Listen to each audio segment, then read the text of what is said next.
are no longer required at emergency abortions are no longer required at hospitals nationwide. That's because the Trump administration just revoked a Biden policy that ordered virtually all hospitals nationwide to provide those emergency abortions when they are medically necessary to stabilize a woman's medical condition. Welcome to Rants from My Kitchen Table. Far too many women are not paying attention to a silent epidemic that is underfoot. Their bodies have been turned into walking coffins, and they are not even aware of it. These things often and always happen slow.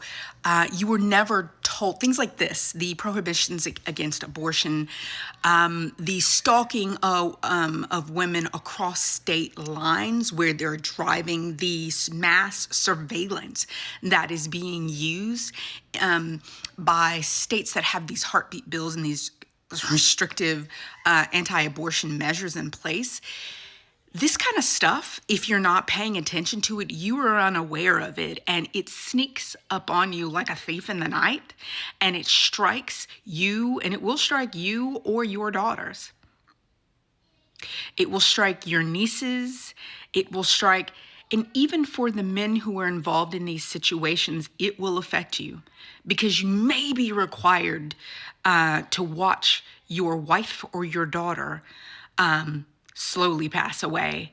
You may be required, like what has gone on in Georgia, to watch your wife or your daughter, who is clinically not alive. They are brain dead, being kept alive on your dime, so that a fetus that was growing before your child passed away can be allowed to grow.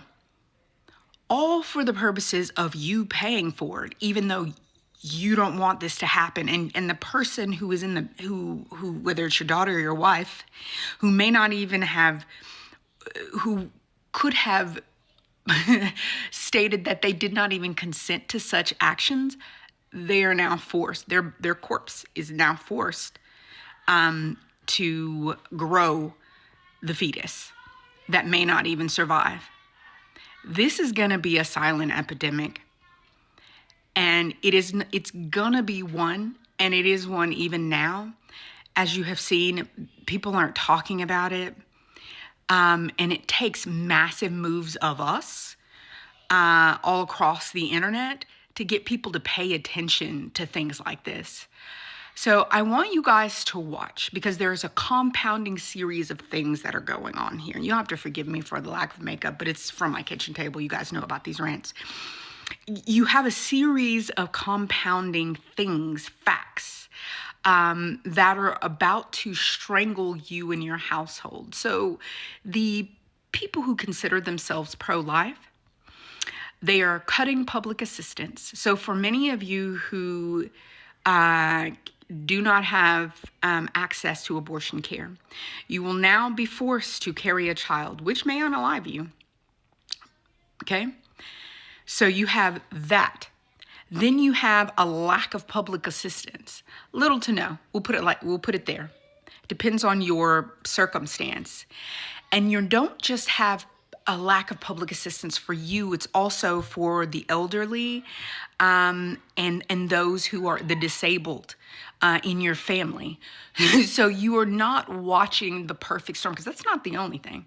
You're not watching the perfect storm, because we haven't even talked.